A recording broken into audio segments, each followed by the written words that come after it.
পরস্পর দোষারোপ।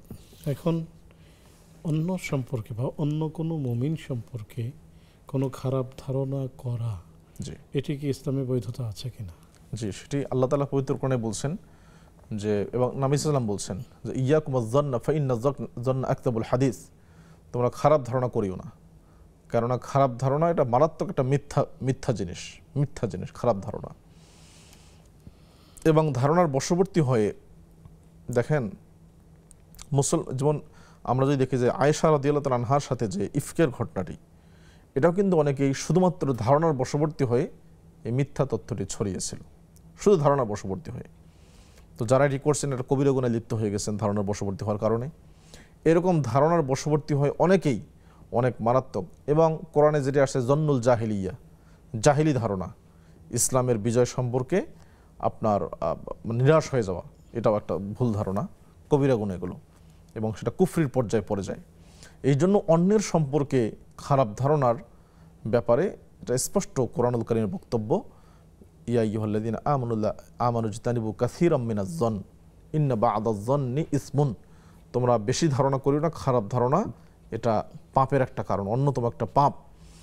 এবং এই ধারণার কারণে আপনি দেখেন যে আমরা ধারণার বশবর্তী হয়ে কিন্তু কারো বিরুদ্ধে অ্যাকশন নিচ্ছি, ধারণার বশবর্তী হয়ে আমরা কারো বিরুদ্ধে গীবত চর্চা করছি, পরনিন্দা চর্চা করছি, বিভিন্নভাবে তাকে হেনস্থা করার চেষ্টা করছি। কিন্তু আমি যদি ওই ভাইকে গিয়ে সরাসরি বলি যে আপনার ব্যাপারে আমি এটি শুনলাম কতটুকু সত্য, তাহলেই কিন্তু অনেক কিছুর খোলাসা হয়ে যায়। কিন্তু আমাদের মুসলিমদের সম্পর্ক, যেখানে পরস্পরের সম্পর্ক অত্যন্ত সুদৃঢ় থাকার কথা, লেগে লেগে থাকার কথা, একটা ইটের সাথে যেমন একটা ইট লেগে থাকে, কিন্তু আমাদের সম্পর্কগুলো একেবারেই বিচ্ছিন্ন এবং চরম বিভেদপূর্ণ সম্পর্ক, যেখানে আমার উচিত হলো একজন মুসলিমের কোনো ভুল হলে আয়নার মতো করে তাকে দেখিয়ে দেওয়া, সংশোধন করানো, শোধরানো। সেই জায়গায় আমরা মুসলিমের দোষগুলো তাকে সংশোধন না করে আমরা সমাজে বলে বেড়াচ্ছি। নবী সাল্লাল্লাহু আলাইহি ওয়াসাল্লাম স্পষ্ট বলছেন, মান সাতারা মুসলিমান সাতারাহুল্লাহু ইয়াউমাল কিয়ামা, যে ব্যক্তি কোনো মুসলিমের দোষ ত্রুটি গোপন রাখে, কিয়ামতের দিন আল্লাহ তাআলা তার দোষ ত্রুটি গোপন রাখবেন। সুবহানাল্লাহ, কত বড় ফজিলতপূর্ণ বিষয়। কিন্তু আমরা কি করছি, আমরা মুসলিমের দোষ ত্রুটি সংশোধন করছি না এবং নিজের মধ্যে চেপেও রাখছি না, বরং সেটা সমাজের সবার মধ্যে ছড়িয়ে দিচ্ছি, পারলে আরেকটু বাড়িয়ে বলছি। এটাই বাস্তবতা।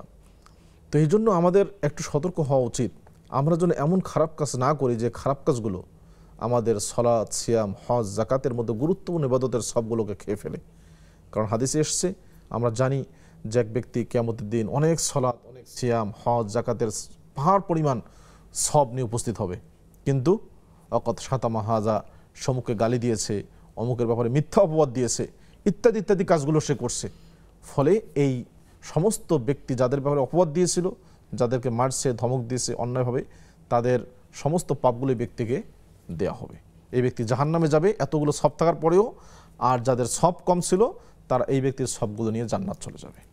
এই জন্য আমরা শুধু সালাত, সিয়াম, হজ, যাকাত এর মধ্যেই যেন সীমাবদ্ধ না থাকি। ইসলাম তিনটা বিষয়ের নাম আমাদের মনে রাখা উচিত: আকীদা, ঈমান, ইবাদত, আর একটা হলো মুআমালাত। একটা হলো আল্লাহর সাথে সম্পৃক্ত, একটা হলো আল্লাহর ইবাদতের সাথে সম্পৃক্ত, আরেকটি হলো অন্যান্য মানুষের সাথে মুআমালাত বা সামাজিক সম্পর্ক। এই ক্ষেত্রে মুসলিমরাই হলেন সর্বোত্তম নমুনা, কিন্তু আমরাই এখানে অনেক পিছিয়ে গেছি আমাদের ব্যবহার, আমাদের আচার আচরণ, কথাবার্তার ক্ষেত্রে।